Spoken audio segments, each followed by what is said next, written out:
नमस्कार, संतोष की रिपोर्ट में आप सबों का स्वागत है। और आज हम संतोष की रिपोर्ट में चर्चा करने जा रहे हैं कि जिस तरीके से तेजस्वी नीतीश कुमार पर हमला बोलना शुरू किए थे, याद होगा आपको। उन्होंने कहा था कि हमरे घर आकर पैर छू के गिड़गिड़ा रहे थे और उसके बाद दोनों तरफ से वीडियो वार शुरू हुआ। कल जगदानंद सिंह ने वीडियो दिखाया तो आज अशोक चौधरी ने भी वीडियो दिखाकर ये साबित करने की कोशिश की कि देखिए, हाथ पैर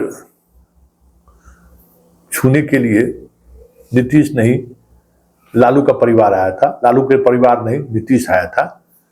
ये सारी चीजें दिखाने की कोशिश शुरू हो गई। एक अलग तरीके की राजनीति, जो राजनीति कभी बिहार का मिजाज नहीं रहा है, उस दिशा में ये राजनीति चल पड़ी है। कहा यह जा रहा है कि इस राजनीति से लालू खासे नाराज है, बीमार हैं, मुंबई में हैं।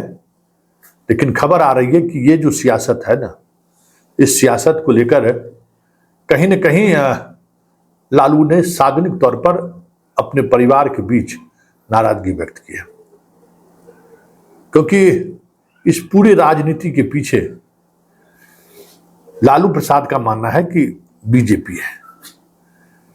क्योंकि एक इमेज ये बनाने की कोशिश हुई, जिस मीडिया ने ये खबरें चलानी शुरू की हाल के दिनों में कि नीतीश पाला बदल रहे हैं, नीतीश पाला बदल रहे हैं, उस पर अगर आप गौर करेंगे तो आपको महसूस होगा कि ये वही लोग हैं जो नीतीश और बीजेपी की राजनीति को लेकर सहज नहीं है।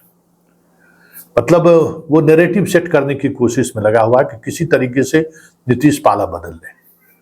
इस खबर में गंभीरता की बात करें तो दूर दूर तक कोई गंभीरता नहीं थी, लेकिन मीडिया ने इस खबर को बनाए रखा और इस खबर को इस तरीके से प्रोजेक्ट करते रहा जैसे लगा कि नीतीश और लालू में कुछ न कुछ बातचीत चल रही है और किसी भी समय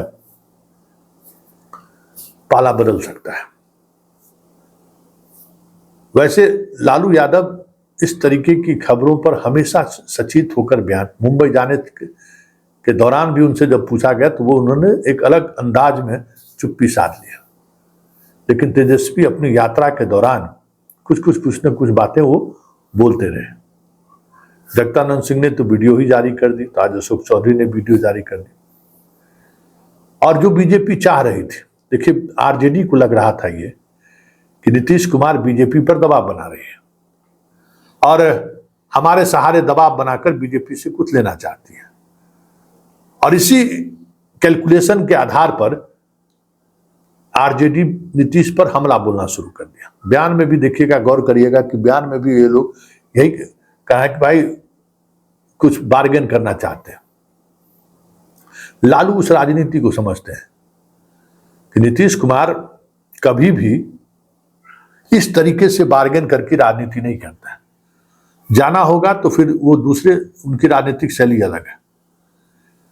बार्गेन करके साथ नहीं रह सकता है। अगर साथ नहीं रहना है तो फिर नहीं रहना है।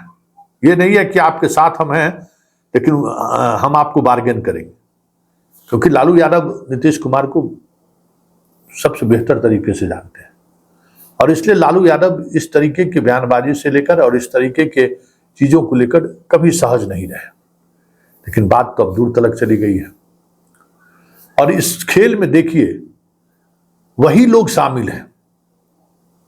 एक बात गौर करने वाली होगी, तेजस्वी के बयान आने के बाद जिस तरीके से ये चीजें चल रही हैं, देखिए तेजस्वी के बयान आने के बाद किसने काउंटर किया है, जरा गौर करिए।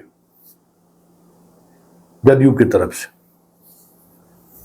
अशोक चौधरी ने। फिर अशोक चौधरी के बयान को किसने काउंटर किया? जगदानंद सिंह ने। फिर जगदानंद सिंह के बयान को किसने काउंटर किया है? अशोक चौधरी ने। तो इस केमिस्ट्री को समझिए और इस केमिस्ट्री के सारे देखिए, जगदानंद सिंह के परिवार और जगदानंद सिंह से नीतीश कुमार का व्यक्तिगत लड़ाई है और ये आज की लड़ाई नहीं है। जिस वक्त जगदानंद सिंह के सामने तय करना था कि एक मित्र नीतीश कुमार सामने है और एक समकक्ष की राजनीति में लालू प्रसाद यादव है, उन्होंने नीतीश का साथ छोड़ दिया था। उस दिन से नीतीश जगदानंद सिंह के राजनीति को खत्म करने पर लगे हुए हैं। उनके बेटे को जेल तक जाना पड़ा, लेकिन किसी न किसी तरीके से वो राजनीति में बने हुए हैं और बने रहने के बावजूद भी कहीं न कहीं नीतीश और जगदानंद सिंह के परिवार के बीच सौ और मात का खेल अभी भी चल रहा है। तो वो वीडियो कहीं न कहीं उसी राजनीति के परिणाम के तौर पर देखा जा रहा है, जिसको लेकर लालू सहज नहीं है। याद होगा कि जब कृषि मंत्री के रूप में सुधाकर सिंह थे और विवाद हुआ, तो नीतीश से इस इश्यूज पर विवाद करने के बजाय सुधाकर सिंह को रिजाइन देने पर मजबूर कर दिया लालू यादव ने कि भाई हम आपके साथ खड़े नहीं हैं। जबकि लालू अगर चाहते तो बीच का रास्ता निकाल सकते थे, लेकिन बीच का रास्ता निकलने का गुंजाइश भी नहीं था। वो दौर सब कुछ गौर से देखिए। तो कल जगदानंद सिंह का सामने आना, फिर अशोक चौधरी का आज सामने आना, ये सारी चीजें जो चल रही हैं उसपे कहीं न कहीं जो पिछड़ावाद की राजनीति है, वो राजनीति पहली बार, देखिए दोनों फोल्डर में पिछड़े जाति के लोग हैं, दोनों में एक दूसरे का भरोसा रहे या नहीं रहे, जब साथ आते हैं तो वोटर भी साथ आ जाता है।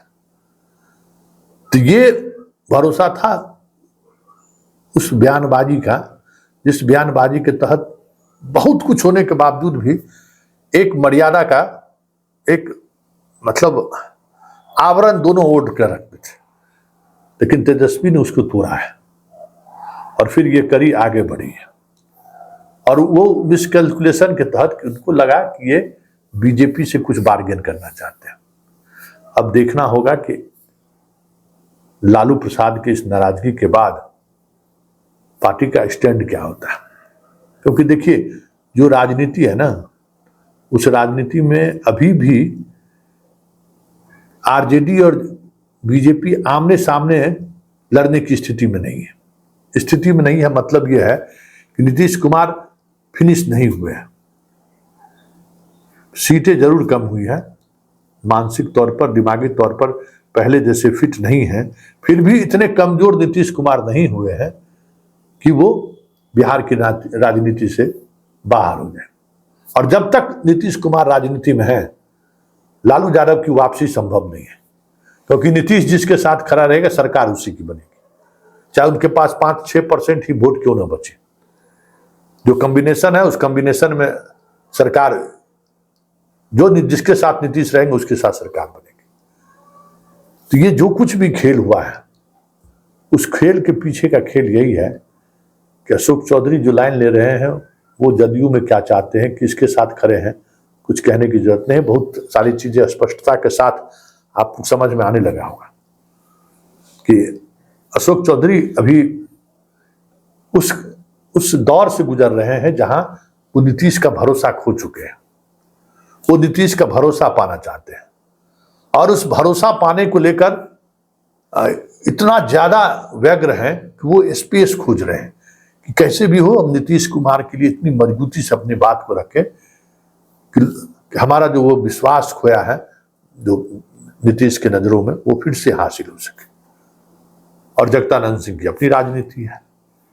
तो दो ऐसे व्यक्ति जो अपनी राजनीति साधने के लिए नीतीश और लालू के राजनीति को साध रहे हैं, इस बात को लालू यादव ने भांप लिया है।